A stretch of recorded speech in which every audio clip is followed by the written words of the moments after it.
Le monde a vécu une semaine dramatique. En mission de surveillance au-dessus de Cuba, les avions U-2 américains photographiaient la construction et l'établissement de rampes de lancement de fusées dont l'existence ne pouvait plus passer pour une mesure défensive. Or, Cuba n'étant qu'à 200 km, les côtes américaines jusqu'à New York étaient tenues sous le feu des fusées à courte portée, tandis que les engins à moyenne portée menaçaient les 2/3 des territoires des États-Unis. Ces photographies allaient déclencher l'alerte. Dans un discours imprévu, le président Kennedy dénonçait le péril. Ces bases, disait-il, ne peuvent avoir d'autre raison que de fournir une force de frappe nucléaire dirigée contre nous.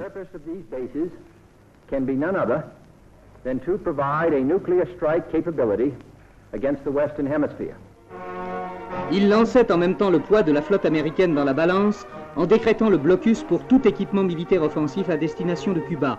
Or, à ce même moment, 25 cargos soviétiques étaient déjà en route. Qu'allait-il sortir de la rencontre? Les cargos accepteraient-ils le contrôle? Tenteraient-ils de forcer? Les heures commencèrent à se faire lourdes. Sur la côte américaine, les radars étaient déjà en état d'alerte. On suivait dans les caves des états-majors la marche des cargos dont certains, disait-on, étaient porteurs de fusées à charge nucléaire. Or, les consignes étaient strictes. Si les cargos tentaient de se soustraire au contrôle et prétendaient continuer leur chemin, l'ordre était de tirer. C'est dans cette atmosphère que le Conseil de sécurité se réunit d'urgence. Plainte de l'URSS accusant les États-Unis de piraterie par la bouche de M. Zorin. Plainte de Cuba. Plainte des États-Unis par la voix de M. Stevenson.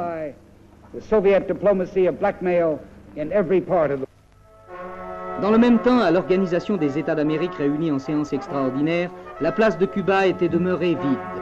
Et celle des États-Unis était occupée par le ministre des Affaires étrangères, M. Dean Rusk. L'Assemblée approuvait les mesures décidées pour faire face aux dangers d'agression venant de Cuba. À La Havane, la fièvre était montée au paroxysme. Les manifestations de masse pour conspuer les États-Unis se succédaient.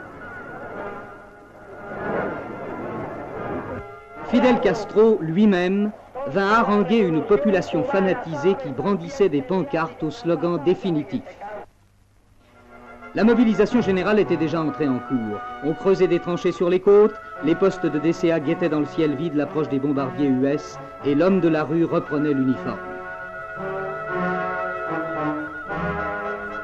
De l'autre côté de l'Atlantique, diverses manifestations prenaient pour cible les ambassades ou les organismes américains.